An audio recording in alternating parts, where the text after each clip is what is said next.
ওই কি রে, তুই হের মোবাইল নিতে আসছিস কি লিগা? না ভাই হ্যাঁ মিশা কথা হইতেছে, এই মোবাইল এটা আমার 2 মাস আগে চুরি হয়ে গেছিল গা, এর লেগে আমি এর কাছে পাইছি আমি লয়ে লেছি। ভাই আপনি মোবাইল কার থেকে লইছেন, এর একটু ফোন দেন। আচ্ছা ভাই, কল দিতেছি আমি। ভাই ফোন তো বন্ধ দেখাইতেছে। ফোন বন্ধ মানে? আপনি তারা চিনেন না? না ভাই, আমি তো তারে চিনি না। ওই যে বিক্রম.com আছে না, ওই জায়গায় অ্যাড দিছিল, ওই জায়গায় আমি দেখা মোবাইলটা আইসা 18,000 টাকাতে কিনে নিছি।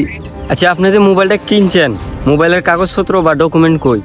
ভাই উনি তো আমার এমন ভাবে বলছিল যে কোনো সমস্যা হইব না, কাগজপত্র লাগবে না, এই কারণে আর আমি খুঁজছিও না ভাই কাগজপত্র। আচ্ছা ভাই, এখন আমি তাহলে বুঝবো কেমনে এটা আপনার মোবাইল নাকি অন্য কারো মোবাইল? দেখছেন ভাই আমি কইলাম না মোবাইল এটা আমার, এর কাছে কোনো ডকুমেন্ট নাই। ওর কাছে কোনো ডকুমেন্ট নাই, তোর কাছে কি ডকুমেন্ট আছে? দেখি দে তোর মোবাইলটা, দেখি দে। ভাই আপনি বড় ভাই আছেন, বড় ভাইয়ের মতো থাকে নেই, ঝামেলা মে যায় না, আপনি জান গিয়া। তোরা এলাকার মাঝে কি আকাম কুকাম করস? সব খবর আমি পাই। অন কি থেকে কি হয়েছে তুই আমার ক, নাহলে তোর আব্বার কাছে নালিশ দিব। তুই তো জানোসই তোর আব্বার লগে আমার কিরকম সম্পর্ক আছে।